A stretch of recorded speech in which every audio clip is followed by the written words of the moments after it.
Hi, welcome to Feasible Feast. My name is Ramona D'Amato. Today, we are going to be making one of my favorite brunch dishes. No, not Eggs Benedict, not waffles either, though they are a close second. Today, we are going to be making a Middle Eastern dish called shakshuka. Peppers, onions, tomatoes, and eggs. We're going to be making a wintry shakshuka. Instead of peppers, we're going to be using potatoes. What I love about this meal is that when you get to eat it for brunch, you get to have a cocktail with it. Who doesn't like that? I'm really excited to get to share this meal with you today, so let's get started. It came out of North Africa in Tunisia originally. I've seen recipes that come out of Jordan, Israel, Iraq. The one that I'm making today is going to be more of an Israeli recipe. I'm going to get started with our onion, chopping up about 5 nice red tomatoes. I'm going to be cutting up potato today.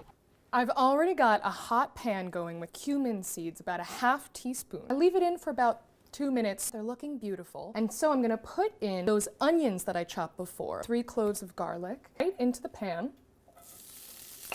Garlic. Great. Just a hint of olive oil. Some good cooking going on. Tomato paste. 2 tablespoons. Some bay leaves. A big pinch of salt. I love spicy food. I have a little bit of some chili paste that I am going to use. Just about 1 tablespoon. This much is going to give it just a little kick and it won't be too spicy. I'm going to mix that up. This has been going for about 7 minutes. It's taken on the color of the cumin in the pan. The tomato paste has really, really cooked down. The potatoes next, right into the pan.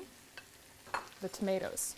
Ah, so colorful. That's what I love about shakshuka. It is just such a bright plate. I'm gonna let this cook now for about 15 minutes. You can turn the heat down a little bit. It doesn't have to be too high. I'm just gonna let it really simmer. Watch it occasionally, stir it occasionally so that it doesn't burn on the bottom. We are now ready for the final step of our shakshuka, which is the eggs. Make a little space in the shakshuka, kind of push the tomato and onion to the side. I've already cracked 2 eggs into a cup. So I've made a little space, and all I'm gonna do is pour that egg right into that beautiful little hole. These are going to cook for about 5-6 minutes. It can depend upon the heat of your stove. A nice thing that you can do to speed up this process a little bit is put a lid on top of the pan, and I'll just kind of hang out for about 5 minutes and let that cook. All right, it's time for our big reveal. I'm so excited. Ah, look how beautiful that is.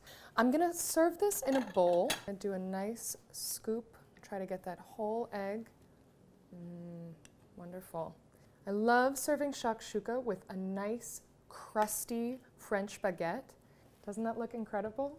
The last bit that we're gonna do, a little bit of yogurt on top. You can do it with a couple of different dairy ingredients. Seen it with feta cheese. Yogurt to me is just the classic way to finish off a nice shakshuka.